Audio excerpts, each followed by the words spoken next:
Hello बच्चों, agricultural engineering हमारे BSc agriculture के कोर्स के अंदर का एक ऐसा सब्जेक्ट है जो मैक्सिमम बच्चे शायद स्किप कर जाते हैं या फिर जैसे तैसे पढ़ करके सेमेस्टर एग्जामिनेशन जरूर निकाल लेते हैं, बट फंस कहां पर जाते हैं जब हम कॉम्पिटिटिव एग्जाम्स में आते हैं। आईबीपीएस एफओ की बात करो या सीजी व्यापम आरएचयू एग्जामिनेशन की बात करें, बिकॉज बाकी एग्जाम्स में इंजीनियरिंग के क्वेश्चंस का उतना प्रतिशत नहीं होता है जितना कि हमारे आरएचयू के एग्जामिनेशन में है, सीजी व्यापम के द्वारा कंडक्टेड, एंड साथ ही साथ आईबीपीएस एएफओ। ट्रैक्टर एक काफी इंपॉर्टेंट टॉपिक माना जाता है एग्रीकल्चरल इंजीनियरिंग में, और वहां पर भी कई सारे कैलकुलेशंस हैं जो हमारे एग्जामिनेशंस में पूछे जाते हैं।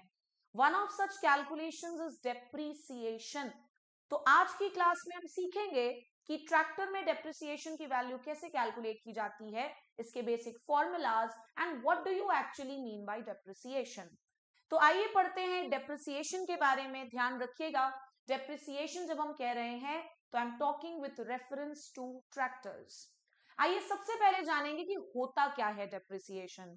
तो डेफिनेशन भी मैंने लिख रखा है यहां पर, it is reduction in the value of machine with time. बिल्कुल, कोई भी मशीन जब काम करता है तो काम करने के दौरान उसमें वियर और टीयर होता है, जिसकी वजह से उसके मूल्य में, उसकी वैल्यू में समय के साथ गिरावट आती है।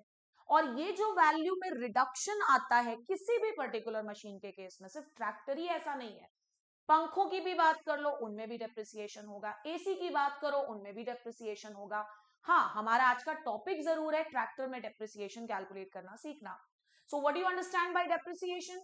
कि डेप्रिसिएशन का मतलब सिंपली है किसी भी मशीन के वैल्यू में समय के साथ कमी आना, that is known as depreciation. अब सिर्फ इतना ही पढ़ लेने से हमारा काम तो चलेगा नहीं, बिकॉज हमें तो एग्जामिनेशन में फॉर्मूलाज, न्यूमेरिकल्स, हर कुछ पूछा जा सकता है। तो आइए एक बार क्विकली इसका फॉर्मूला देखते हैं और फिर फॉर्मूला का भी मीनिंग समझने की कोशिश करेंगे। Depreciation is calculated as C minus S upon L into H. सबसे पहले तो आप ये फॉर्मूला याद रखो, उसमें सी क्या है, एस क्या है, एल क्या है, एच क्या है, उसको बिना बताए वैसे भी हम आपके साथ न्यूमेरिकल्स को डिस्कस कर नहीं पाएंगे। तो first of all memorise this formula, d is equals to C minus S upon L into H.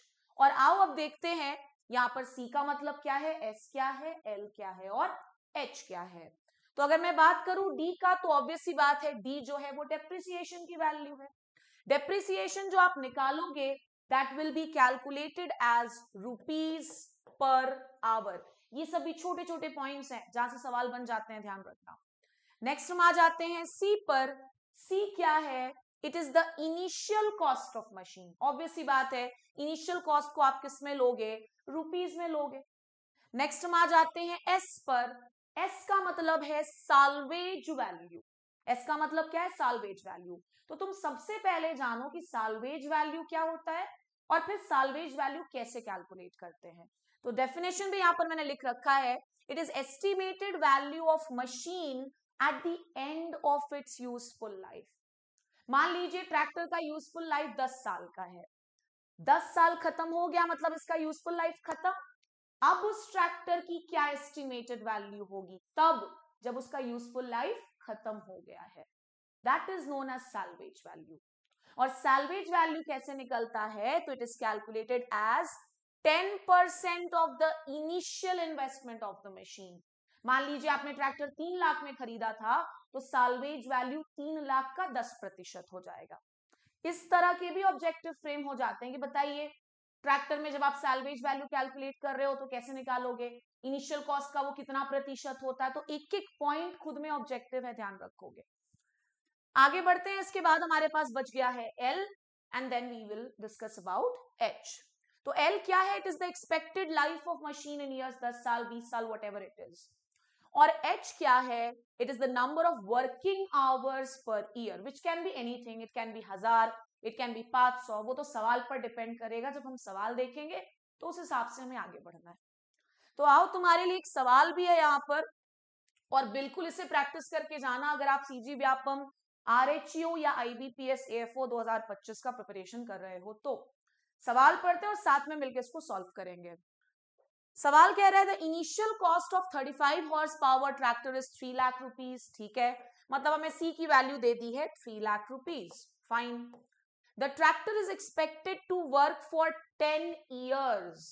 10 साल तक काम करने की इसमें क्षमता है। ठीक है, calculate the depreciation when in an year farmer used it for 1000 hours. मतलब एच की वैल्यू कितनी है, 1000 घंटे है। ठीक है भाई, इसके अलावा हमारे पास एल की वैल्यू कितनी है, 10 साल है।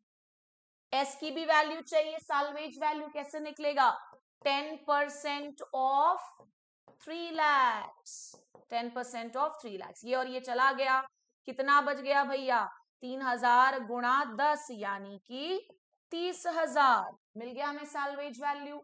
बस इतना मिल गया, अब तो आंसर हमारे सामने है। डी का फॉर्मूला है C minus S upon L into H. C कितना है, 3 लाख।